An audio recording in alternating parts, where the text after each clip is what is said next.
नमस्कार. सिटी न्यूजच्या बुलेटिन मध्ये प्रेक्षकांचं मनपूर्वक स्वागत आहे. आज दिनांक 14 जून 2026 रविवार. बातमीपत्राची सुरुवात करूया सुविचार मालेने. शिक्षण हे जगातील सर्वात शक्तिशाली शस्त्र आहे, ज्याचा वापर करून तुम्ही जग बदलू शकता. आजचा सुविचार आपण बघितलात. आता बघूया आजच्या ठळक बातम्या.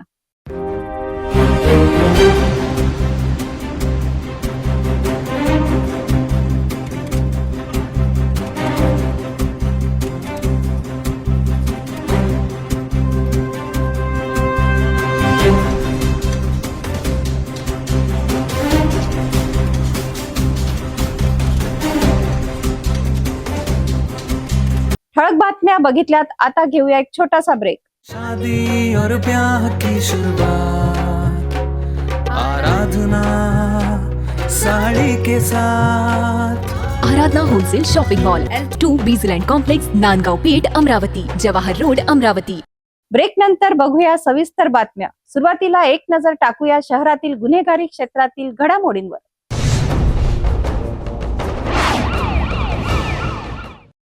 दिनांक 4 मे 2026 रोजी सकाळी 11 वाजताच्या सुमारास अमरावतीतील रहिवासी सागर वाकुडकर यांची होंडा युनिकॉर्न मोटरसायकल क्रमांक MS 27 CP 1489 प्रभात चौक परिसरातून चोरीला गेली. किंमत होती 40,000 रुपये. फिर्यादीचे चुलत मामेभाऊ शुभम गेडेकर यांनी दुपारी परत आल्यानंतर मोटरसायकल गायब असल्याचे पाहिले. सर्वत्र शोध घेऊनही मोटरसायकल न मिळाल्याने 6 मे रोजी सिटी कोतवाली पोलीस स्टेशनला अज्ञात आरोपी विरुद्ध गुन्हा दाखल करण्यात आला. गुन्हा क्रमांक 218/26 कलम 303(2) भारतीय न्याय संहिता प्रमाणे. त्यानंतर पोलिसांनी वरिष्ठांच्या मार्गदर्शनाखाली तांत्रिक पुरावे आणि गुप्त माहितीच्या आधारे सखोल तपास सुरू केला. तपासात 3 आरोपी उघड झाले. पहिला राहुल संतोष सोळंके वय 24 राहणार कारंजालाड जिल्हा वाशिम. दुसरा लखन उत्तमराव चव्हाण वय 26. तिसरा महादेव उत्तमराव चव्हाण वय 28. दोघेही राहणार अळणगाव तालुका भातकुली जिल्हा अमरावती. पोलिसांनी तिघांना ताब्यात घेऊन चौकशी केली असता त्यांनी अमरावती शहरात व इतरत्र अनेक मोटरसायकल चोरीची कबुली दिली. तपासात एकूण 9 गुन्हे उघडकीस आले आणि 10 मोटरसायकली जप्त करण्यात आल्या. जप्त मालाची एकूण किंमत आहे 3,60,000 रुपये.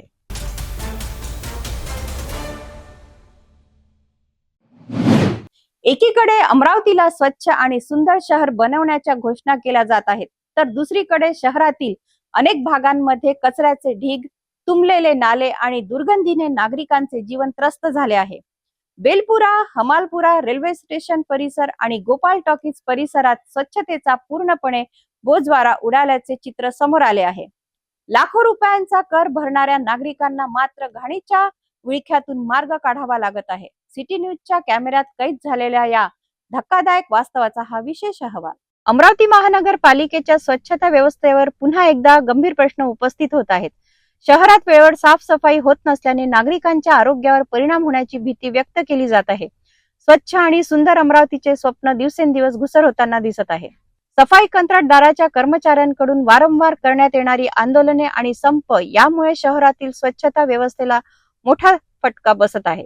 दुसरीकडे महानगरपालिका प्रशासनाची उदासीनता आणि लोकप्रतिनिधीच्या दुर्लक्षामुळे परिस्थिती आणखीन गंभीर होत चालली आहे. बेलपुरा आणि हमालपुरा परिसरात रस्त्याच्या कडेला मोठ्या प्रमाणात कचऱ्याचे ढीग साचलेले दिसून येत आहेत. अनेक दिवसापासून हा कचरा उचलण्यात आलेला नसल्याचा आरोप स्थानिक नागरिक करत आहेत. परिसरात दुर्गंधी पसरली असून माशा आणि डासांचे प्रमाण वाढले आहे. बेलपुरा येथील नाला जो पुढे अंबा नाल्यात जाऊन मिळतो तो सध्या कचरा आणि गाळाने भरून गेला आहे. पावसाळा सुरू होण्याच्या उंबरठ्यावर असतानाही नाल्याची साफसफाई करण्यात आलेली नाही. जोरदार पाऊस झाल्यास पाणी साचून पूर सदृश परिस्थिती निर्माण होण्याची भीती व्यक्त होत आहे. याच नाल्याजवळ रेल्वे धुलाईसाठी उभारलेल्या प्लांटमधून नाल्यातील पाणी खेचले जाते. मात्र पाणी पुढे गेल्यानंतर प्लास्टिक आणि इतर कचरा नाल्यातच अडकून राहत असल्याने पाण्याच्या नैसर्गिक प्रवाहात अडथळे निर्माण होत आहेत. स्थानिकांच्या मते या नाल्याची संपूर्ण साफसफाई केल्यास तब्बल 20हून अधिक ट्रकभर कचरा आणि गाळ बाहेर निघू शकतो. विशेष म्हणजे या भागातील लोकप्रतिनिधीचा रोजचा प्रवास याच मार्गाने होत असतानाही या गंभीर समस्येकडे दुर्लक्ष का केले जात आहे असा सवाल नागरिक उपस्थित करत आहेत. हमालपुरा परिसरातील रेल्वे पुलाखाली परिस्थिती तर अधिकच भयावह आहे. पादचारी मार्गावर कचऱ्याचे ढीग साचल्याने नागरिकांना चालणेही कठीण झाले आहे. पुलाखालील नाल्यामध्ये मोठ्या प्रमाणात घाण साचली असून परिसरात तीव्र दुर्गंधी पसरली आहे. बेलपुरा आणि हमालपुराच्या अंतर्गत भागामधील नाल्याची अवस्था देखील अत्यंत दयनीय आहे. अनेक दिवसापासून साफसफाई न झाल्याने नाले तुंबण्याच्या मार्गावर आहेत. येत्या काही दिवसात मुसळधार पाऊस झाल्यास याचा फटका थेट नागरिकांच्या आरोग्याला आणि मालमत्तेला बसू शकतो. नागरिकांनी आता तातडीने स्वच्छता मोहीम राबवून नाले आणि कचऱ्याची विल्हेवाट लावण्याची मागणी केली आहे. अन्यथा पावसाळ्यात मोठ्या संकटाला सामोरे जाऊ लागू शकते. मैं कमलाबाई पतरिया, ये नाली को निकालने को आता नहीं यहाँ पे, और ये झाड़ की भी है, ये डर है झाड़ का कभी भी गिर सकता हो। लाइन के वार पे आ रहा, लाइन चली जाएंगी हमारी, वायर गया तो भी साफ सफाई करने को भेजो, ये झाड़ काटने को भेजो। ये झाड़ का डर है, कच्चा झाड़ है, ये नालियाँ नहीं निकलती एक 2-2, 3-3 महीने। वो झाड़ की वजह से ने क्या पूरा वो ये वायर भी टूट जाता है, ये और पोल भी गिर जाते हैं, बार बार लाइन भी चली जाती है, नाली भी साफ नहीं होती, कुछ भी नहीं होता। हाँ, सब जन सो रहे हैं, वो भी नहीं दे। अभी वो आई नंबर टॉप 1 वर, लेकिन वो भी ध्यान नहीं देती। हाई लेवल हो गई वो भी, अभी राधाबाई कुरेल वो भी ध्यान नहीं देती, इधर आतीच नहीं वो। बेलपुरा, हमालपुरा आणि रेल्वे स्टेशन परिसरातील ही परिस्थिती केवळ स्वच्छतेचा प्रश्न नाही, तर ती नागरिकांच्या आरोग्याशी आणि सुरक्षितेशी संबंधित गंभीर बाब आहे.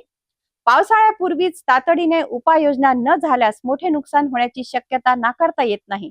आता महानगरपालिका, प्रशासन आणि संबंधित लोकप्रतिनिधी या समस्यांकडे कितपत गांभीर्याने पाहतात हे पाहणे महत्त्वाचे ठरणार आहे.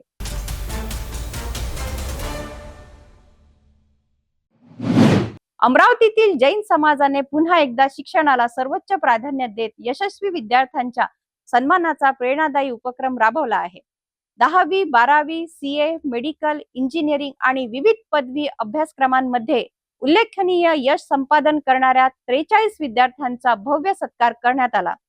केवळ सत्कारच नव्हे तर विद्यार्थ्यांच्या उज्ज्वल भविष्यासाठी करिअर मार्गदर्शनाचाही कार्यक्रम आयोजित करण्यात आला. पाहूया हा विशेष रिपोर्ट. भारतीय जैन संघटना अमरावती, श्री ओसवाल संघ अमरावती आणि श्री वर्धमान स्थानकवासी जैन श्रावक संघ अमरावती यांच्या संयुक्त विद्यमाने स्थानिक जैन छात्रालयाच्या सभागृहात भव्य विद्यार्थी सत्कार सोहळा व करिअर मार्गदर्शन कार्यक्रमाचे आयोजन करण्यात आले. शिक्षण, व्यापार, सेवा आणि सामाजिक कार्यांमध्ये उल्लेखनीय योगदान देणाऱ्या जैन समाजाने गुणवंत विद्यार्थ्यांना प्रोत्साहन देण्यासाठी हा उपक्रम राबवला. नुकत्याच जाहीर झालेल्या विविध शैक्षणिक परीक्षांच्या निकालामध्ये यश मिळवणाऱ्या तब्बल 43 विद्यार्थी आणि विद्यार्थिनींना प्रमाणपत्र देऊन गौरवण्यात आले. या कार्यक्रमाला अमरावतीचे प्रथम नागरिक तथा महापौर श्री चंद तेजवानी यांची प्रमुख उपस्थिती लाभली. याशिवाय समाजसेवक सुदर्शन गांग, अमृत मुथा, CA राजेश चांडक, हांडा मॅडम, अनिल बोथरा, शुभम जैन, भरत खजांची आणि अभिनंदन पेंढारी यांच्यासह अनेक मान्यवर व्यासपीठावर उपस्थित होते. मान्यवरांच्या हस्ते विद्यार्थ्यांचा सन्मान करण्यात आला. विशेष म्हणजे विद्यार्थ्यांसोबत त्यांच्या पालकांचाही गौरव करण्यात आला. त्यामुळे हा सोहळा केवळ विद्यार्थ्यांचा नव्हे तर संपूर्ण कुटुंबाच्या मेहनतीचा सन्मान ठरला. यावेळी बोलताना महापौर श्री चंद तेजवानी यांनी जैन समाजाच्या एकजुटीचे आणि समाज हितासाठीच्या योगदानाचे कौतुक केले. शिक्षण क्षेत्रातील प्रगतीमुळे देशाच्या विकासाला बळ मिळते असे त्यांनी नमूद केले. विद्यार्थी को सरकार करता है, ऐसा मुझे जनरली कहीं नहीं दिखता। मेरे यहाँ 3-4 संगठन है, पर ऐसे अलग अलग इसको अलग अलग करते हैं, पर ये जो पहल आपने की है यहाँ पहले भी आप करते हुए तो बहुत ही अच्छा लगा है कि हमें विद्यार्थियों को हम मार्गदर्शन करते हैं। स्टार्टिंग होता है उसके परिवार से स्टार्ट करने के बाद में उसको समाज मिलता है, समाज के साथ में बाद में टीचर्स मिलते हैं। और जब समाज, परिवार और स्कूल के और कॉलेज के बीच में समाज बीच में आता है और समाज सत्कार करता है, तो ऐसे ही बच्चे फिर 80%, 85%, 90%, 95% ये ऐसे बच्चे प्रावीण्य प्राप्त होते हैं। मैं अभी सभी विद्यार्थियों से कहूँगा कि आप अपने लिए एक बार ताली बजाइए। विद्यार्थियों का जीवन राष्ट्र और समाज के निर्माण की नींव है। आपका जीवन केवल किताबों तक सीमित नहीं है, यह जीवन की पाठशाला है। आप ज्ञान के वे साधक हो जो अपनी मेहनत से कल का नया और उज्जवल भविष्य लिखेंगे। आपकी हर सुबह एक नई सीख और आपका हर प्रयास आपको सफलता के करीब ले जाता है। लक्ष्य बड़ा हो या छोटा, आपकी लगन से पूरा करने की शक्ति प्रदान करती है। शिक्षा सबसे शक्तिशाली हथियार है जिसका उपयोग आप दुनिया को बदलने के लिए कर सकते हैं। आप इतनी मेहनत करो, एक दिन तुम्हारे हस्ताक्षर को ऑटोग्राफ कहा जाए। डॉक्टर अब्दुल कलाम कहते हैं, सपने वो नहीं जो हम सोते हुए देखते हैं, सपने वो है जो हमें सोने नहीं देते। मैं साथी जैन समाज के बारे में कुछ बोलना चाहूंगा कि अपने कठोर नैतिक सिद्धांत को आध्यात्मिक और अहिंसा परमो धर्म के कठोर पालन के लिए दुनिया भर में एक विशिष्ट पहचान रखता है। आपके धर्म का सबसे महत्वपूर्ण सिद्धांत अहिंसा है। आप मन, वचन और कर्म से भी जीव चाहे वह छोटा कीड़ा ही क्यों न हो, उसको नुकसान पहुंचाने से बचते हैं। आप 5 मुख्य लोगों का पालन करते हैं। अहिंसा, हिंसा न करना, सत्य, सदा सच बोलना, हंसते चोरी न करना, ब्रह्मचर्य, इंद्रिय संयम और अपरिग्रह, संपत्ति या वस्तुओं के प्रति मोह न रखना, जैसी बातें आपको आगे बढ़ाने में मदद करेगी। वस्तुओं और भौतिक संपत्तियों के प्रति अत्यधिक लगाव न रखना आपके समाज की एक बड़ी विशेषता है। आप सदा जीवन और उच्च विचार में विश्वास रखते हैं। व्यापार और शिक्षा में आप अग्रणी हो। वर्तमान में भी आपका समुदाय व्यापार और वाणिज्य और उच्च शिक्षा साक्षरता के क्षेत्र में काफी सक्रिय और सफल माना जाता है। जिस प्रकार से जैन समाज की उत्पत्तियां है, एक दुनिया बच्चों को बचपन से ले लिया है, वो बच्चे बड़े होकर अपने परिवार का, समाज का और शहर के साथ में देश का भी नाम रोशन करते हैं। तर सीए राजेश चांडक यांनी विद्यार्थ्यांना यशस्वी करिअरसाठी मार्गदर्शन करत शिस्त, सातत्य आणि सकारात्मक विचारसरणी हे यशाचे खरे सूत्र असल्याचे सांगितले। हर वर्ष परीक्षा होती है, हर वर्ष बच्चे पास होते हैं, हर वर्ष सत्कार होता है। इस वर्ष क्या खास है? 2026 की परीक्षा और ये विद्यार्थी, ये क्या खास है? खास ये है कि ये विद्यार्थी पहली बार इतने ऊंचे मार्क्स लेकर प्रावीण्य प्राप्ति इन्होंने किया है। इसलिए आज का दिन बहुत बहुत विशेष है और बच्चों से ज्यादा खुशी वैसा मैं उनके जो पारिवारिक गण है ना, यहाँ पे माता पिता, दादा, चाचा, भाई, उनके चेहरों पे जो खुशी आई कि हमारे बच्चे ने आज इतना बड़ा काम करके दिखाया, ये बहुत ही जीवन में कभी कभी आने वाले क्षण है। कार्यक्रमात उपस्थित विद्यार्थी आणि पालकांनीही या उपक्रमाचे स्वागत केले। समाजातील नवीन पिढीला प्रेरणा देणे, शिक्षणाबद्दल जागरूकता निर्माण करणे आणि विद्यार्थ्यांना मोठी स्वप्ने पाहण्याचे बळ देणे हा या सत्कार सोहळ्याचा मुख्य उद्देश असल्याचे आयोजकांनी सांगितले। जैन समाजातील पुरुष, महिला, पालक आणि विद्यार्थ्यांची मोठ्या संख्येने उपस्थिती या कार्यक्रमाला लाभली। उत्साहपूर्ण वातावरणात पार पडलेल्या या कार्यक्रमाने अनेक विद्यार्थ्यांना नव्या उंचीवर झेप घेण्याची प्रेरणा दिली। अच्छे मार्क्स दे सकते हैं, अच्छा इंसान बना के दिखा सकते हैं और अपने पेरेंट्स के चेहरे पर ये खुशी लाने के लिए आपने जो हार्डवर्क किया है उसके लिए आपको बहुत बहुत बधाई हो। और जीवन में आप ऐसे ही करते रहो, हार्डवर्क हमेशा रिवॉर्ड होता है। ये आपके समाज ने भी आपको दिखा दिया। आज मैं भारतीय जैन संगठन इनको धन्यवाद देती हूँ। शुभम स्पेशली इनवाइट किया मुझे और बोलने का मौका दिया। 20 साल से टीचर हूँ, फिर मुझे क्यों बुलाया गया? हर टीचर को तो नहीं बुलाया जाता ना, क्योंकि रिसेंटली मैंने करियर काउंसलिंग शुरू किया है। एंड साइंस का टीचर होने के बाद में करियर में क्यों घुसी? बच्चा जब 9th में आता है, मम्मियाँ can relate this to me. 9, 10, 11, 12 चारों साल टेंशन में रहते हैं। एम आई राइट? जाते हैं कि नहीं जाते? 2 बच्चे हैं तो 8 साल मेरे गए हैं।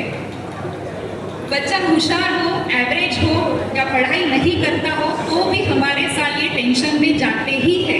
ट्यूशन कहाँ लगानी है, कौन से सर बेस्ट है, कौन से एग्जाम देनी है, कौन से कोर्स को जाना चाहिए। और बच्चा अगर क्लियर नहीं है तो मम्मी को ज़्यादा टेंशन, मम्मी देती है फिर पापा को टेंशन। आई थिंक सो ये हर घर में होता है। मेरा बड़ा बेटा 12th कर दिया, PCM लिया as usual, maths can open like 80% of faculties, वही मेरा भी पर्सपेक्टिव था। टाइम पे उसने हाथ ऊपर कर दिया कि मैं मैथ्स नहीं करूँगा। व्हाट ऑप्शन आई हैड, मेरे पास में कुछ भी ऑप्शन नहीं था। कुछ साल पहले, आज से 6 साल पहले, मुझे नहीं समझ में आ रहा था कि उसको क्या करना है। मैं सर पकड़ के बैठ जाती। फिर टेक्निकल फील्ड में डालना है इसलिए मैंने फार्मेसी डाला। अच्छा कॉलेज चाहिए तो पुणे में DY में डाला। ये सब स्ट्रगल हम करते हैं, लेकिन अगर क्लैरिटी है पहले दिन से, अगर 10th में जाने के बाद में भी हमको पता है कि आगे इसको कौन से रास्ते पे भेजना है, तो ये सब स्ट्रगल हमसे छूट जाएगा। सो बेटर है कि करियर का जो रोड मैप है वो 10th क्लास में जाते से ही आपको बनाना है। तो उसके लिए आपको क्या चाहिए, मेनली चाहिए जे मिस्टेक्स आपको अवॉइड करना है, वो मिस्टेक्स के बारे में बताना। स्पेशली जो पेरेंट्स वरीड है कि मैं जो स्ट्रीम में अपने बच्चे को डाल रहा हूँ वो सही है या गलत है, ये पैरामीटर्स में डालो आप। पहला पैरामीटर है, बच्चे को पूछना है कि अगर उसको साइंस, आर्ट्स और कॉमर्स, वोकेशनल, चारों में से कौन सी फील्ड में जाना है, वो श्योर है क्या, या फिर वो अपने फ्रेंड्स को फॉलो कर रहा। आजकल इन्फ्लुएंस होने का बहुत ज़माना है, सोशल मीडिया उसमें कम नहीं है। इन्फ्लुएंस होते हैं बच्चे और इन्फ्लुएंस होकर फ्रेंड्स के पीछे जाते हैं। You better you ask. Second thing, pressure. इसमें 2 टाइप का प्रेशर है। बहुत सारे बच्चे ओपनली नहीं बताते हैं कि मम्मी मुझे ये करना है, पापा मुझे वो करना है। घर में डॉक्टर्स है तो बच्चों को डॉक्टर बनना है, CA है तो CA बनना है, ये एक प्रेशर होता है। अगर उसने आपको बोल दिया मुझे एक्टिंग करना है तो करने दोगे आप? नहीं करना। मैं भी नहीं करने देती थी। मैं खांडा नाम सुन के आधे लोगों को पता चला होगा I belong to music family.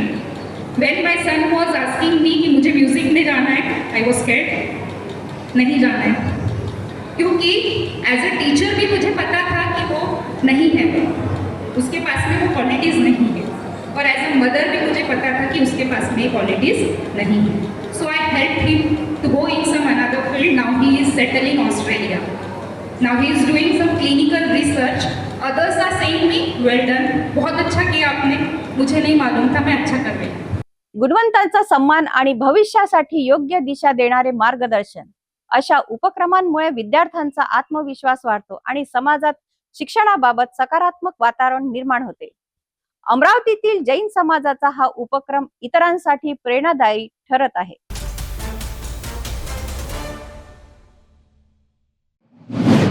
Amravati जिल्ह्यातील रतन इंडिया कंपनी पुन्हा एकदा वादाच्या भोवऱ्यात सापडली आहे। कंपनीवर पर्यावरण प्रदूषण, शासकीय नियमांचे उल्लंघन, राखेची अवैध विक्री, हजारो झाडांची तोड आणि स्थानिकांच्या आर्थिक नुकसानाचे गंभीर आरोप करण्यात आले आहेत। या आरोपांमुळे जिल्हाभरात खळबळ उडाली असून प्रशासनाच्या भूमिकेवरही प्रश्न उपस्थित केले जात आहेत। अमरावतीतील रतन इंडिया कंपनी विरोधात विविध गंभीर आरोप करणारी एक प्रेस नोट समोर आली आहे। या प्रेस नोट नुसार अमरावती शहरात पाण्याची टंचाई असताना लाखो लिटर पाण्यात राख मिसळून टाकण्यात आल्याचा आरोप करण्यात आला आहे। तसेच वाघोली माहुली तलाव आणि परिसरातील विहिरीचे पाणी प्रदूषित झाल्याचा दावा करण्यात आला आहे। यामुळे नागरिकांच्या आरोग्यावर परिणाम होण्याची भीती व्यक्त करण्यात येत आहे। प्रेस नोट मध्ये कंपनीने मोठ्या प्रमाणात राखेचा अवैध साठा केल्याचा आरोप करण्यात आला आहे। त्यामुळे शासकीय प्रकल्पाचे नुकसान झाल्याचाही दावा करण्यात आला आहे। याशिवाय उत्खनन, वाहतूक आणि रॉयल्टी संदर्भातही अनेक अनियमितता झाल्याचा आरोप करण्यात आला आहे। कंपनीने हजारो झाडे तोडल्यामुळे पर्यावरणाचे नुकसान झाल्याचा आरोप करण्यात आला असून जंगली प्राणी, मोर, रानडुक्कर आणि इतर वन्यजीवांच्या अधिवासावर परिणाम झाल्याचेही नमूद करण्यात आले आहे। दरम्यान जिल्हाधिकाऱ्यांच्या आदेशानंतरही संबंधित विभागांनी प्रभावी कारवाई केली नसल्याचा आरोप प्रेस नोटमध्ये करण्यात आला आहे. MIDC कडून मिळालेल्या जमिनीचा पूर्ण वापर न करता मोठा भूभाग पडून असल्याचा मुद्दाही उपस्थित करण्यात आला आहे. वीट भट्टी व्यावसायिकांना राख मोफत देण्याचे आदेश असतानाही ती विक्री करण्यात आल्याचा आरोप करण्यात आला असून त्यामुळे स्थानिक व्यावसायिकांचे आर्थिक नुकसान झाल्याचा दावा करण्यात आला आहे. या सर्व आरोपांमुळे रतन इंडिया कंपनी आणि संबंधित प्रशासकीय यंत्रणांच्या कार्यपद्धतीवर प्रश्नचिन्ह निर्माण झाले आहेत. अमरावती जिल्ह्यामध्ये रतन इंडिया नावाची पॉवर प्लॅन्ट आहे. या पॉवर प्लॅन्टच्या भरोशावर हजारो युवकांनी ट्रक घेतले. हजारो लोक 1,500 वीटभट्ट्या आहेत या जिल्ह्यात. कित्येक लोकांनी आपापले वेगवेगळे फ्लाय ॲशच्या भरोशावर असणारे कारखाने सुरू केले आणि आजपर्यंत आम्हाला ते लोक नॉमिनल किमतीत राख देत होते आणि ती राख आम्ही या सर्वांना विकत होतो किंवा आम्ही कारखानदार ते राख विकत घेत होते. त्याच्यामुळे सुरळीत व्यवसाय सुरू होता. परंतु आता या कंपनीने आणि मुंबईची आलेली ॲस्ट्रॅक नावाच्या कंपनीने या दोन्ही कंपन्या मिळून या दोघांनी एकदम 200 रुपये टन राखेची किंमत केली.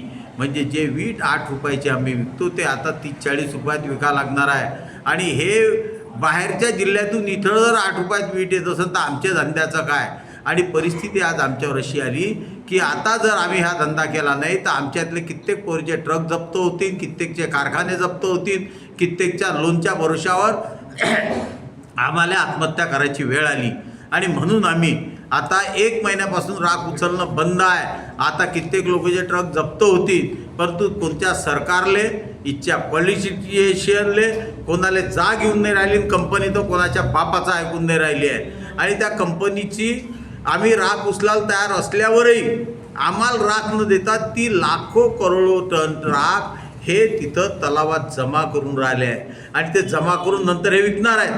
आणि हे राख जमा करत असताना ते अमरावती जिल्ह्यातला महत्त्वाचा मुद्दा असा आहे की आज इथं पाणी अप्परवर्धाचं 2 दिवसाआड भेटून राहिलं, परंतु ते लाखो टन पाण्यासोबत राख हे तलावात फेकून जमा करून राहिले. बरी कोणी राजकारणी माणसाले जाग येऊन नाही राहिला की पुढच्या 15-20 दिवसात किंवा 1-2 महिन्यात या शहरात प्यायला पाणी भेटणार नाही. जे लाखो लिटर पाणी एकट्या रतन इंडियानं वाया गमावून राहिले आहे. आणि परिस्थिती इतकी वाईट आहे की त्या पुऱ्या वाघोलीच्या एरियात हे केमिकलयुक्त पूर्ण पाणी सर्व डॅममध्ये जमा झालं. तुम्ही वाघोलीच्या डॅममध्ये जाऊन पहा. लोक मराच्या खाईत आले आहे. आम्ही आत्महत्या करायच्या खाईत आलो आहे. परंतु या जिल्ह्यातला कोणताच राजकारणी माणूस तिच्यात त्याला सांगून राहिला नाही. आणि म्हणून आता जर येणं म्हणजे तुम्हाला एक अजून उदाहरण सांगतो. सरकारची कंपनी आहे कोराडी पॉवर प्लॅन्ट, त्यांनी अशीच राख जमा केली म्हणून प्रदूषण डिपार्टमेंटनं त्यांना 7 कोटी रुपये दंड केला. 35 करोड रुपये दंड केला. आणि यानं तर 5,000 कोटी टन राख हे जमा करून ठेवली. आणि महाराष्ट्र शासनाचा जो मुरुम त्यानं तिच्यातून उखरला, त्या मुरुमावर त्यानं ते एवढा मोठा तो रेल्वे ट्रॅक केला. लाखो करोड रुपयाचा रॉयल्टी महाराष्ट्र शासनाची बुडवल्यावरही कलेक्टरही काही करून नाही राहिले आहे, कोणी अधिकारी काही करून नाही राहिले आहे. प्रदूषणवाले तर अत्यंत झोपले आहे. प्रदूषणवाल्याला मला तर असं वाटतं तिथून महिनाच येते आणि त्या महिन्याच्या वर्षावर प्रदूषणवाला हे सर्व सहन करून राहिला. दरम्यान या प्रेस नोटमध्ये करण्यात आलेल्या आरोपांची अधिकृत चौकशी झालेली नसून संबंधित यंत्रणांकडून किंवा कंपनीकडून याबाबतची भूमिका अद्याप समोर आलेली नाही. मात्र या आरोपांमुळे पर्यावरण, प्रशासन आणि स्थानिक नागरिकांच्या हिताचा प्रश्न पुन्हा एकदा चर्चेत आला आहे. आता प्रशासन या प्रकरणाची चौकशी कशी करते आणि पुढे काय कारवाई होते याकडे सर्वांचे लक्ष लागले आहे.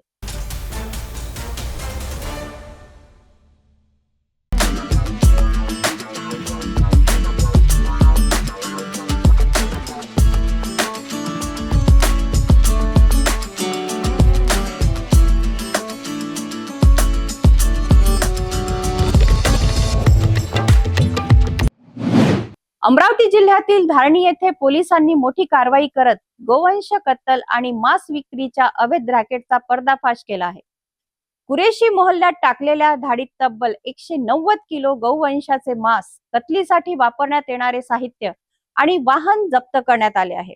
या कारवाईमुळे परिसरात मोठी खळबळ उडाली असून 2 आरोपी विरुद्ध गंभीर गुन्हे दाखल करण्यात आले आहेत. अमरावती ग्रामीण पोलीस अधीक्षक निकेतन कदम यांच्या निर्देशानुसार अवैध धंद्यांवर सुरू असलेल्या मोहिमेत धारणी पोलिसांना मोठे यश मिळाले आहे. गोपनीय माहितीच्या आधारे कुरेशी मोहल्ला परिसरात छापा टाकण्यात आला. पोलिसांनी शेख समीर शेख कबीर आणि शेख नसीम शेख सुलतान यांच्या ताब्यातील ठिकाणी तपासणी केली असता विक्रीसाठी ठेवलेले मोठ्या प्रमाणात गौवंशाचे मांस आढळून आले. पंचनामा आणि पाहणीत तब्बल 190 किलो गौवंशाचे मांस जप्त करण्यात आले. याशिवाय लोखंडी तराजू, वजन काटे, लाकडी ढोका, कुऱ्हाड, सुऱ्या, रोख रक्कम आणि मांस वाहतुकीसाठी वापरले जाणारे वाहनही जप्त करण्यात आले. जप्त मालाची एकूण किंमत 1,05,560 रुपये इतकी असल्याचे पोलिसांनी सांगितले आहे. विशेष म्हणजे आरोपीकडे कत्तल करण्यात आलेल्या जनावरांच्या मालकी हक्काबाबत कोणतीही कागदपत्रे किंवा पुरावे आढळून आले नाहीत. या प्रकरणी महाराष्ट्र प्राणी संरक्षण अधिनियम तसेच भारतीय न्याय संहिते अंतर्गत गुन्हा दाखल करण्यात आला असून पुढील तपास सुरू आहे. धारणी पोलिसांच्या या कारवाईमुळे अवैध गोवंश कत्तल आणि मांस विक्री करणाऱ्यांमध्ये खळबळ उडाली आहे. पोलिसांनी अशा अवैध धंद्याविरोधात कारवाई आणखी तीव्र करण्याचा इशारा दिला आहे.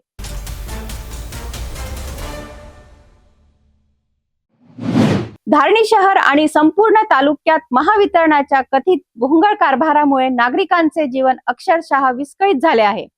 लाखो कोट्यवधी रुपयांच्या विकास योजना राबवल्याचा दावा केला जात असला तरी प्रत्यक्षात 5-5 मिनिटांनी वीज बंद आणि सुरू होत असल्याने नागरिक, व्यापारी, व्यावसायिक आणि शेतकरी मोठ्या संकटात सापडले आहेत.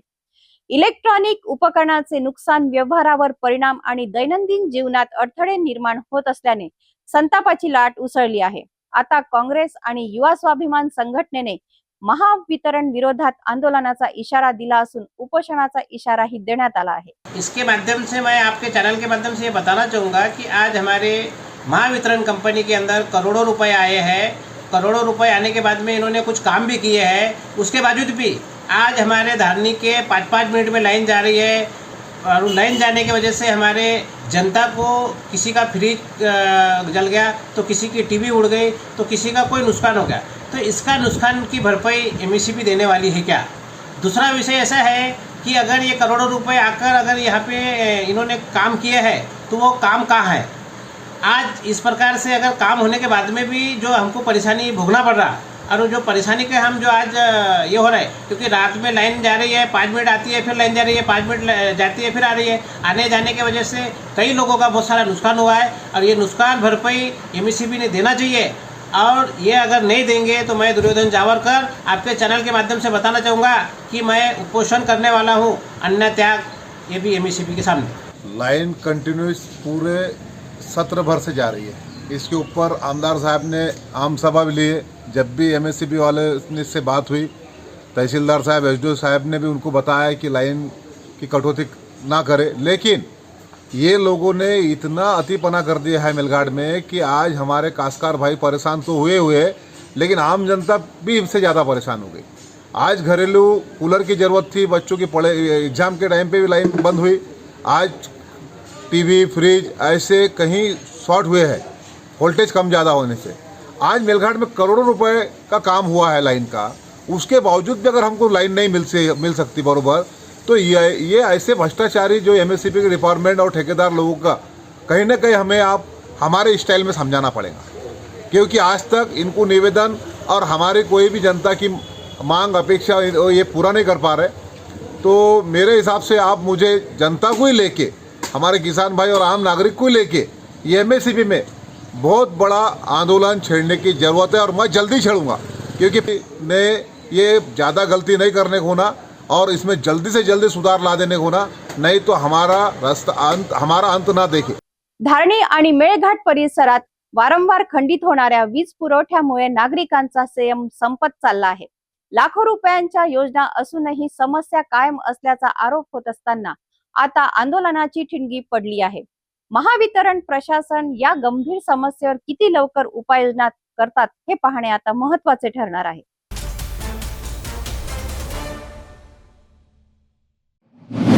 मेळघाटातील महिलांच्या ओठांवर आज एकच दुवा ऐकायला मिळतोय, भगवान कदम साहेबांचे भले करो. अमरावती जिल्ह्याचे पोलीस अधीक्षक निकेतन कदम यांनी पदभार स्वीकारताच अवैध धंद्याविरोधात धडक मोहीम सुरू केली असून धारणीत झालेल्या गांजा जप्तीच्या कारवाईने संपूर्ण मेळघाटात खळबळ उडाली आहे. पोलिसांनी जवळपास 1 लाख रुपयाचा गांजा जप्त केला असून अवैध धंदे करणाऱ्यांचे धाबे दणाणले आहेत. महिलांकडून या कारवाईचे स्वागत होत असून उद्ध्वस्त संसारांना दिलासा मिळाल्याची भावना व्यक्त केली जात आहे. मेळघाटातील धारणी शहरात पोलिसांनी अंमली पदार्थाविरोधात मोठी कारवाई करत 5 किलो 156 ग्रॅम गांजा जप्त केला आहे. या कारवाईत 99,420 रुपयाचा मुद्देमाल हस्तगत करण्यात आला असून संपूर्ण तालुक्यात या घटनेची जोरदार चर्चा सुरू आहे. अमरावती जिल्ह्याचे पोलीस अधीक्षक निकेतन कदम यांनी पदभार स्वीकारल्यानंतर जिल्हाभर अवैध धंद्याविरोधात कठोर मोहीम सुरू केली आहे. त्याचे परिणाम आता मेळघाटातील धारणीसह दुर्गम भागातही दिसून येत आहेत. एकेकाळी वरळी, जुगार, गांजा, गावठी दारू आणि अवैध मद्य विक्रीसाठी ओळखल्या जाणाऱ्या काही भागांमध्ये आता पोलिसांच्या कारवायांमुळे धास्तीचे वातावरण निर्माण झाले आहे. अवैध धंदे करणाऱ्यांमध्ये पोलिसांच्या धडक मोहिमेमुळे भीती निर्माण झाली आहे. विशेष म्हणजे निकेतन कदम यांनी आपल्या सेवा काळातील प्रोबेशनचा काही काळ धारणी येथे घालवला होता. त्यामुळे येथील सामाजिक, भौगोलिक आणि कायदा सुव्यवस्थेच्या प्रश्नांची त्यांना सखोल माहिती आहे. जिल्हा पोलीस अधीक्षक झाल्यानंतरही त्यांचे विशेष लक्ष मेळघाटावर असल्याचे या कारवायांमधून दिसून येत आहे. अवैध दारू, जुगार आणि अंमली पदार्थांच्या आहारी गेलेल्या व्यक्तीमुळे अनेक गरीब व आदिवासी कुटुंबाचे संसार उद्ध्वस्त झाले होते. घरगुती कलह, आर्थिक अडचणी आणि मुलांच्या भविष्यावर होणारा परिणाम यामुळे महिलांना मोठ्या संकटांना सामोरे जावे लागत होते. मात्र पोलिसांनी अवैध धंद्याविरोधात सुरू केलेल्या मोहिमेमुळे आता या महिलांना दिलासा मिळत आहे. गावागावात महिलांकडून पोलिसांच्या कारवायांचे स्वागत केले जात असून भगवान कदम साहेबांचे भले करो, त्यांनी आमचे संसार वाचवले, अशा भावना व्यक्त केल्या जात आहेत. माननीय कदम सर को धन्यवाद देना चाहती हूँ. जब से वो आए हैं ना, तब से हमारे गांव में अवैध धंधे, दारूबंदी वगैरह बहुत सारी ये चीज़ें हैं ना जो गलत होती थी, वो सब बंद हो चुकी है. पहले है ना झगड़े बहुत होते थे पति पत्नियों में दारू की वजह से, बट अभी ऐसे कुछ भी नहीं है. अभी इतनी खुशहाल ज़िंदगी जी रहे हैं. मैं चाहती हूँ कदम सर से ये विनती करना चाहती हूँ कि यही धंधे पूरे मेलघाट में बंद होना चाहिए, जिसकी वजह से ना सारे लोग खुशियाँ मनाएं, अच्छे रहे और उनको भी सभी लोग हमारे गांव में जैसे अवैध धंधे बंद हुए हैं, दारूबंदी बंद हुए, वैसे पूरे मेलघाट में बंद होनी चाहिए. ऐसे मेरे कदम सर से नम्र विनंती है. पोलीस अधीक्षक निकेतन कदम यांनी जिल्ह्यात शून्य सहनशीलतेचे धोरण स्वीकारत अवैध धंदे, गुन्हेगारी आणि समाजविघातक प्रवृत्तीवर लगाम घालण्याचा निर्धार केला आहे. त्यामुळे सामान्य नागरिकाचा पोलिसांवरील विश्वास अधिक दृढ होत असल्याचे चित्र दिसून येत आहे. धारणीतील ताज्या गांजा जप्तीच्या कारवाईनंतर पोलिसांनी या अंमली पदार्थाचा पुरवठा साखळीचा शोध सुरू केला आहे. येत्या काळात आणखीन मोठ्या कारवाया होण्याची शक्यता व्यक्त केली जात आहे. मेळघाटातील युवकांना व्यसनांच्या विळख्यातून बाहेर काढण्यासाठी आणि कायदा सुव्यवस्था मजबूत करण्यासाठी पोलिसांची मोहीम यापुढे सुरू राहणार असल्याचे संकेत मिळत आहेत. निकेतन कदम साहब ग्रामीण एसपी को धन्यवाद देना चाहता हूँ कि उन्होंने इस विषय को गंभीरता से लिया और पूरे पुलिस थाने में उन्होंने अलर्ट कर दिया कि भाई अवैध दारू, अवैध गांजा, अवैध वर्ली मटका, पेट्रोल डीजल अवैध बिक्री बंद हो, और उस पर लगभग पूरे बंद हो गया.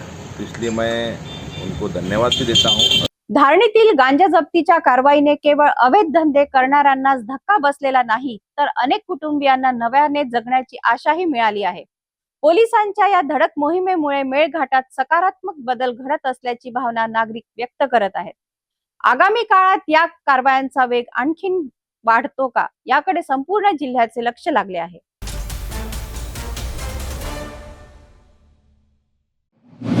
नागपूर जिल्ह्यातून एक धक्कादायक आणि तितकीच गंभीर घटना समोर आली आहे. महिनाभरापासून बेपत्ता असलेला एका वृद्धाचा सांगाडा जंगलात आढळून आल्याने परिसरात खळबळ उडाली आहे. विशेष म्हणजे पोलीस आणि वन विभागाकडून शोध मोहीम राबवण्यात आली होती, मात्र तरीही तब्बल 1 महिन्यानंतर सांगाडा सापडल्याने वन विभागाच्या गस्ती आणि शोध कार्यावर गंभीर प्रश्न उपस्थित केले जात आहे. रामटेक तालुक्यातील करवाही परिसरातील दुलारा गावचे रहिवासी गोपीचंद भैयालाल खंडाते वय 63 हे 12 मे रोजी घरातून जंगलाच्या दिशेने गेले होते. मात्र ते घरी परतले नाहीत. कुटुंबियांनी शोध घेतला, परंतु त्यांचा काहीच मागमूस लागला नाही. अखेर देवलापार पोलीस ठाण्यात बेपत्ता असल्याची तक्रार दाखल करण्यात आली. तक्रारीनंतर पोलीस आणि वन विभागाच्या पथकांनी संयुक्तपणे जंगल परिसरात शोध मोहीम सुरू केली होती. मात्र या शोध मोहिमेला यश आले नव्हते. दरम्यान शनिवारी देवलापार वन परिक्षेत्रातील कक्ष क्रमांक 474 मध्ये एका गुराख्याला मानवी सांगाडा आढळून आला. ही माहिती मिळताच पोलीस आणि वन विभागाचे अधिकारी घटनास्थळी दाखल झाले. प्राथमिक तपासात हा सांगाडा बेपत्ता असलेल्या गोपीचंद खंडाते यांचा असल्याचा संशय व्यक्त करण्यात येत आहे. मात्र अधिकृत पुष्टीसाठी पुढील प्रक्रिया सुरू आहे. मृत्यूचे नेमके कारण अद्याप स्पष्ट झाले नसले तरी मृत्यूनंतर वन्य प्राण्यांनी मृतदेहाची विटंबना केल्याची शक्यता व्यक्त केली जात आहे. सांगाडा पुढील तपासासाठी आणि शवविच्छेदनासाठी नागपूर येथील शासकीय वैद्यकीय महाविद्यालयात पाठवण्यात आला आहे. अहवाल आल्यानंतरच मृत्यूमागील सत्य समोर येणार आहे. मात्र या घटनेनंतर एक महत्त्वाचा प्रश्न उपस्थित होत आहे. जंगलात नियमित गस्त आणि शोध मोहीम सुरू असताना हा सांगाडा इतके दिवस नजरेस कसा पडला नाही? वन विभागाचे शोधकार्य आणि गस्त व्यवस्था किती प्रभावी होती याबाबत नागरिकांकडून तीव्र नाराजी व्यक्त करण्यात येत आहे. महिनाभर बेपत्ता असलेल्या वृद्धाचा सांगाडा जंगलात सापडल्याने अनेक प्रश्न अनुत्तरित राहिले आहेत. मृत्यूचे कारण नेमके काय? शोध मोहिमेत कोणत्या त्रुटी राहिल्यात? आणि वन विभागाच्या गस्तीवर उपस्थित होत असलेल्या प्रश्नांना प्रशासन काय उत्तर देतं याकडे आता सर्वांचे लक्ष लागले आहे. यवतमाळ जिल्ह्यातील पुसद शहरातून एक अत्यंत दुर्दैवी घटना समोर आली आहे. मित्रांसोबत फिरण्यासाठी गेलेल्या 19 वर्षीय तरुणाचा वाशिम जिल्ह्यातील फुलउमरी येथील पाझर तलावात बुडून मृत्यू झाला. या घटनेमुळे पुसद शहरात शोककळा पसरली असून सर्वत्र हळहळ व्यक्त केली जात आहे. पुसद येथील अतिथी हॉटेलचे संचालक विजय जयस्वाल यांचा मुलगा अंश जयस्वाल हा काही मित्रांसह मानोरा तालुक्यातील फुलउमरी येथील पाझर तलाव परिसरात फिरण्यासाठी गेला होता. निसर्गरम्य वातावरणाचा आनंद घेतल्यानंतर अंश आणि त्याचे काही मित्र तलावात पोहण्यासाठी उतरले. मात्र पोहत असताना अंश खोल पाण्यात गेला. त्याला पोहण्याचे पुरेसे कौशल्य नसल्याने तो पाण्यात बुडू लागला. सोबतच्या मित्रांनी आरडाओरड करून त्याला वाचवण्याचा प्रयत्न केला. मात्र काही क्षणातच अंश पाण्याखाली गेला. घटनेची माहिती मिळताच मानोरा पोलिसांनी घटनास्थळी धाव घेतली आणि अग्निशमन दलाला पाचारण करण्यात आले. तलाव परिसरात शोध मोहीम सुरू करण्यात आली. मात्र बराच वेळ शोध घेऊनही अंशचा शोध लागला नाही. यानंतर एनडीआरएफच्या पथकाची मदत घेण्यात आली.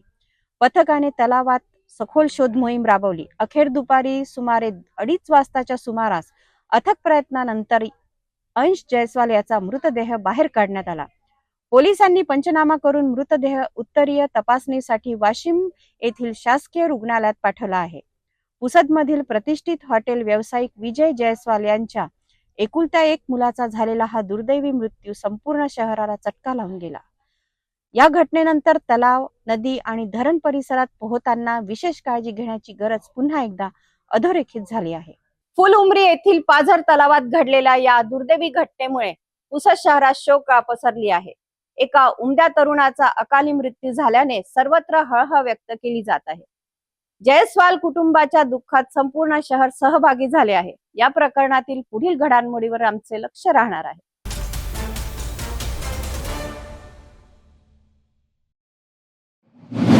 यवतमाळ जिल्ह्यात कृषी विभाग आणि पोलिसांनी संयुक्त कारवाई करत मोठा बनावट खत साठा जप्त केला आहे.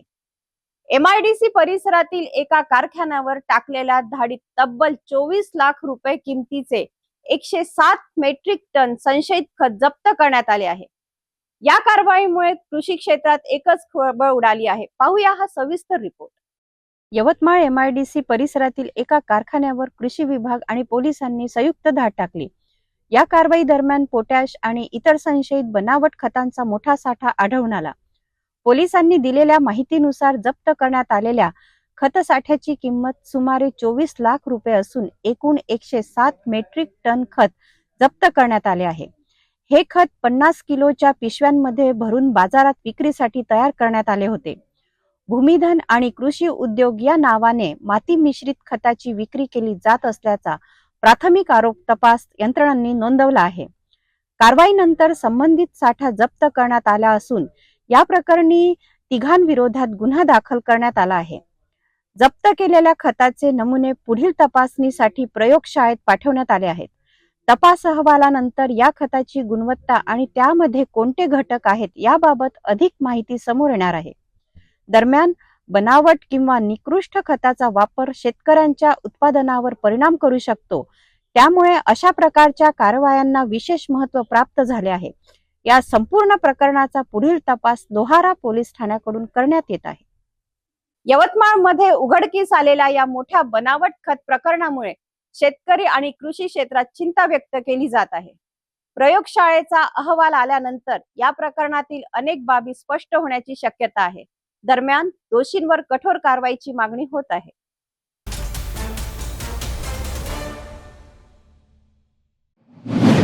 बुलढाणा जिल्ह्यातील मेहकर शहरात आज सकाळी एक मोठा अपघात घडला.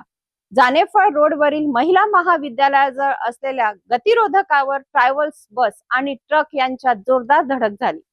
या अपघातात दोन्ही वाहनांचे मोठे नुकसान झाले असले तरी सुदैवाने कोणतीही जीवितहानी झाली नाही. मेहकर शहरातील जानेफळ रोडवरील महिला महाविद्यालयाजवळ आज ट्रॅव्हल्स बस आणि ट्रक यांच्यात अपघात झाला. मिळालेल्या माहितीनुसार समृद्धी महामार्गाच्या दिशेने जात असलेल्या एका लक्झरी ट्रॅव्हल्स बस समोर गतिरोधक आल्याने चालकाने अचानक ब्रेक लावले. याच वेळी पाठीमागून भरधाव वेगात येणारा ट्रक चालकाला वाहनावर नियंत्रण ठेवता आले नाही आणि ट्रकने ट्रॅव्हल्स बसला पाठीमागून जोरदार धडक दिली. धडक इतकी जोरदार होती की दोन्ही वाहनांचे मोठ्या प्रमाणात नुकसान झाले. अपघातानंतर परिसरात काही काळ गोंधळाचे वातावरण निर्माण झाले. मात्र या अपघातात कोणतीही जीवितहानी झाली नाही. तसेच कोणालाही गंभीर दुखापत झाली नसल्याने सर्वांनी सुटकेचा निश्वास सोडला. घटनेची माहिती मिळताच पोलीस विभागाचे अधिकारी आणि कर्मचारी घटनास्थळी दाखल झाले. त्यांनी तत्काळ वाहतूक नियंत्रणात घेत रस्त्यावरील अडथळे दूर केले. यामुळे काही वेळानंतर वाहतूक पुन्हा सुरळीत करण्यात आली. या घटनेनंतर गतिरोधकाजवळ वाहनांचा वेग नियंत्रित ठेवणे आणि वाहनांमध्ये सुरक्षित अंतर राखणे किती महत्त्वाचे आहे हे पुन्हा एकदा अधोरेखित झाले आहे. वाहन चालकांनी वाहतूक नियमांचे पालन करून सावधगिरीने वाहन चालवावे असे आवाहन प्रशासनाकडून करण्यात येत आहे. मेहकरमधील या अपघातात मोठी दुर्घटना टळली असली तरी रस्ते सुरक्षेचा प्रश्न पुन्हा एकदा ऐरणीवर आला आहे. वाहनांचा वेग, सुरक्षित अंतर आणि वाहतूक नियमांचे पालन केल्यास अशा घटना टाळता येऊ शकतात. सुदैवाने या अपघातात कोणतीही जीवितहानी झाली नाही. पुढील अपडेटसाठी पाहत रहा सिटी न्यूज.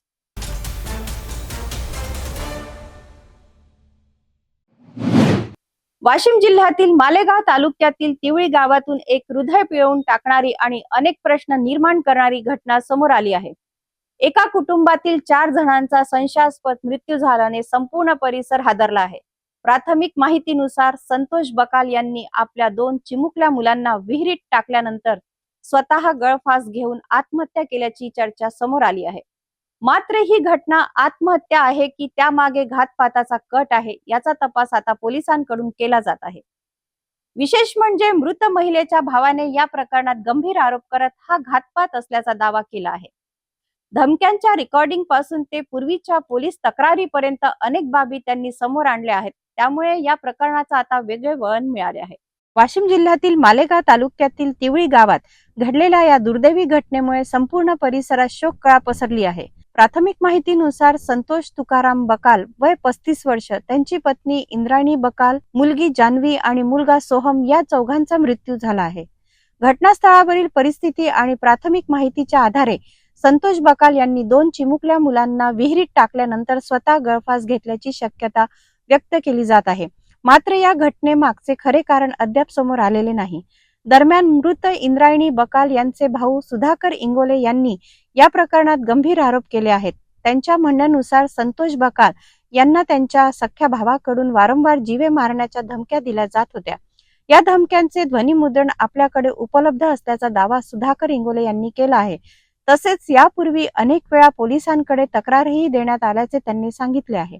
कौटुंबिक वाद आणि मालमत्तेच्या कारणातून हा प्रकार घडला असावा असा संशयही त्यांनी व्यक्त केला आहे. या संपूर्ण प्रकरणाची निष्पक्ष चौकशी करून दोषींवर कठोर कारवाई करण्याची मागणी त्यांनी केली आहे. संतोषच्या भावानं, सख्या भावानं याला किडनॅप करून मेहकरला नेलो, याच्यापासून बॉन्ड लिहून घेतला पुऱ्या बाउंड्री यानं सह्या घेतली, माझी जमीन राहिली म्हणून. याची जमीन 1 गुंठाही याच्याकडे राहिलेला नाही.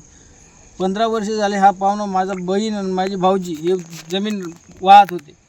हे 2 महिना झाला, 2 महिने झाले की याच्याकडून पैसे घेत जाय, नाही तर तुला जीवानं मारतो. पाहुणे बसवत जात जाय, मीटिंग भरवत जात जाय. तू काही राहिलं नाही म्हणलं तरी म्हणे तू जीव घेतो, नाही तर तुला विहिरीत टाकतो, नाही तर विहिरीत भरतो. अशी रेकॉर्डिंग आहे माझ्याकडे याच्यात 3 जण लोक आहेत. याचा भाऊ, संतोषचा भाऊ, त्याची बायको आणि त्याचं पोरग आणि त्याची सासू, याचे 4 लोक आहेत. यायचं सगळं खरोखाच याच्यात हात यायचा. तुमचं म्हणणं आहे की याच्या अगोदरही 4 ते 5 रिपोर्ट त्याच्या नावाचे दिलेले आहेत पोलीस स्टेशनमध्ये. तुमचं म्हणणं हे आत्महत्या नसून घातपातच आहे, 100% घातपात आहे. याच्या अगोदरही 4 ते 5 वेळेस त्याच्या नावाचे स्वतः रिपोर्ट दिलेले आहेत. माझ्या वडिलांनी सुद्धा दिलेला आहे त्याच्या नावाचा रिपोर्ट, माझ्या बहिणीनं सुद्धा दिलेला आहे. 8-15 दिवसाच्या अगोदरची गोष्ट ही आहे. ही लय गोष्ट दिवस पण झाले नाहीत. आता 8-15 दिवसा अगोदर तिला मारलं पण त्यानं. घटनेची माहिती मिळताच शिरपूर पोलिसांनी घटनास्थळी धाव घेत पंचनामा केला आणि तपास सुरू केला. चौघांचेही मृतदेह शवविच्छेदनासाठी पाठवण्यात आले आहेत. पोलीस निरीक्षक केशव वाघ यांनी दिलेल्या माहितीनुसार आत्महत्या की घातपात याबाबत अद्याप कोणताही निष्कर्ष काढलेला नाही. सर्व शक्यतांचा तपास सुरू असून शवविच्छेदन अहवाल आणि तपशील पुरावे समोर आल्यानंतरच सत्य स्पष्ट होणार आहे. एका क्षणात संपूर्ण कुटुंब उद्ध्वस्त करणाऱ्या या घटनेने तिवळी गावासह संपूर्ण मालेगाव तालुका हळहळला आहे. आता या मृत्यूमागचे खरे कारण काय याकडे सर्वांचे लक्ष लागले आहे. घातपात आहे की काय? नाही, अजून कुठलाही आता या संदर्भामध्ये कुठलंही काही बोलता येणार नाही, कारण सदर हे मर्च्युरीमध्ये ठेवलेले असल्यामुळे आणि माननीय वैद्यकीय अधिकारी मालेगाव यांच्या मार्फत जेव्हा तपासणी होईल तर त्यावरच आपल्याला निष्कर्ष काढता येईल. प्राथमिक अंदाज काही? प्राथमिक कुठलाही अंदाज आता वर्तवणं शक्य होणार नाही, कारण जोपर्यंत PM होत नाही तोपर्यंत कुठलाही अंदाज व्यक्त करता येणार नाही. तिवळी गावातील या 4 मृत्यूचे गूढ नेमके काय आहे हा प्रश्न सध्या सर्वांसमोर उभा आहे. ही आत्महत्या होती की यामागे घातपाताचा कट होता, याचे उत्तर आता पोलीस तपास आणि शवविच्छेदन अहवालातूनच समोर येणार आहे. मात्र या घटनेत 2 निष्पाप चिमुकल्यांसह संपूर्ण कुटुंबाचा दुर्दैवी अंत झाल्याने परिसरात हळहळ व्यक्त केली जात आहे. या प्रकरणातील प्रत्येक अपडेटवर सिटी न्यूजचे लक्ष राहणार आहे.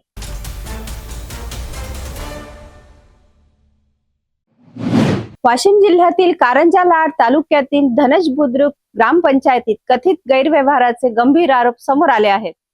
ग्रामसेवक श्याम योगीराज वेलुकर यांच्या विरोधात गावकऱ्यांनी थेट जिल्हा परिषदेच्या मुख्य कार्यकारी अधिकाऱ्यांकडे तक्रार अर्ज दाखल करत बदली, चौकशी आणि फौजदारी कारवाईची मागणी केली आहे. नेमकं काय आहे हे आरोप पाहूया या विशेष रिपोर्ट मधून. कारंजा तालुक्यातील धनज बुद्रुक ग्रामपंचायतीचे ग्रामसेवक श्याम योगीराज वेलुकर यांच्या विरोधात गावकऱ्यांनी सामूहिक स्वाक्षरीनिशी तक्रार अर्ज सादर केला आहे. तक्रारीनुसार ग्रामसेवक नागरिकांशी अरेरावीची भाषा वापरतात, सार्वजनिक समस्यांकडे दुर्लक्ष करतात आणि गावात नियमित उपस्थित राहत नसल्याचा आरोप करण्यात आला आहे. याशिवाय शासकीय योजनांच्या आढावा बैठका घेत जात नसल्याचेही नागरिकांचे म्हणणे आहे. तक्रार अर्जात आणखीन गंभीर आरोप करण्यात आले असून मुख्य कार्यकारी अधिकाऱ्यांची पूर्व परवानगी न घेता एका बडतर्फ लिपिकाला रोजंदारीवर नियुक्त करण्यात आल्याचे नमूद करण्यात आले आहे. त्याच लिपिकाकडून मालमत्ता कराच्या पावत्यांवर स्वाक्षऱ्या आणि शिक्के वापरण्यात आल्याचा आरोपही करण्यात आला आहे. पिंपरी मोडक ग्रामपंचायतीच्या लेटरहेडचा कथित गैरवापर करून शासकीय निधी संदर्भात अनियमितता आणि फसवणूक झाल्याचा ठपकाही तक्रारीत ठेवण्यात आला आहे. दरम्यान लिपिक आणि शिपाई पदासाठी जाहिरात काढून कोणतीही परीक्षा न घेता केवळ लेटरहेडवर ठराव करून बनावट भरती प्रक्रिया राबवण्याचा आरोप नागरिकांनी केला आहे. तक्रारीनुसार संबंधित लिपिका विरोधात यापूर्वी बडतर्फीचा आदेश असतानाही त्याला पुन्हा कामावर ठेवण्यात आल्याने ग्रामपंचायतीच्या कारभारावर प्रश्नचिन्ह निर्माण झाले आहे. या सर्व प्रकरणाची सखोल आर्थिक आणि प्रशासकीय चौकशी करून दोषींवर कठोर फौजदारी कारवाई करावी, तसेच ग्रामसेवकाची तात्काळ बदली करावी अशी मागणी नागरिकांकडून प्रशासनाकडे केली आहे. धनज बुद्रुक ग्रामपंचायतीत या कथित गैरव्यवहाराच्या आरोपांमुळे स्थानिक पातळीवर मोठी खळबळ उडाली आहे.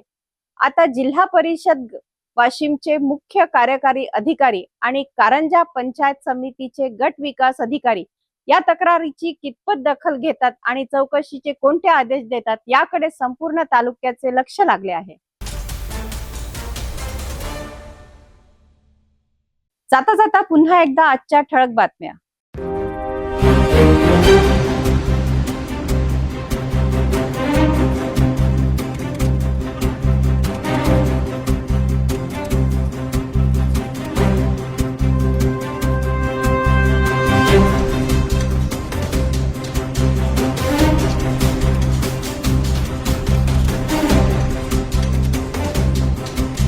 आपण आता सिटी न्यूज चॅनल आपल्या टीव्हीवर सुद्धा बघू शकता. यामध्ये आता अमरावती जिल्ह्यानंतर विदर्भ आणि महाराष्ट्राचे दर्शक घर बसल्या आपल्या केबल टीव्हीवर सिटी न्यूजच्या बातम्या पाहू शकतील.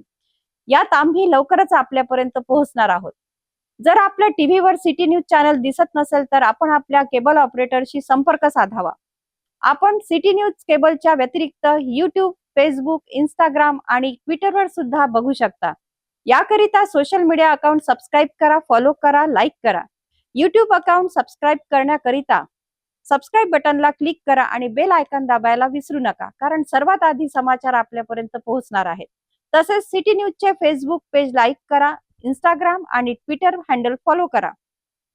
आपण व्हॉट्सअपवर सुद्धा सूचना देऊन न्यूज प्राप्त करू शकता. व्हॉट्सअप नंबर स्क्रीनवर येत आहे.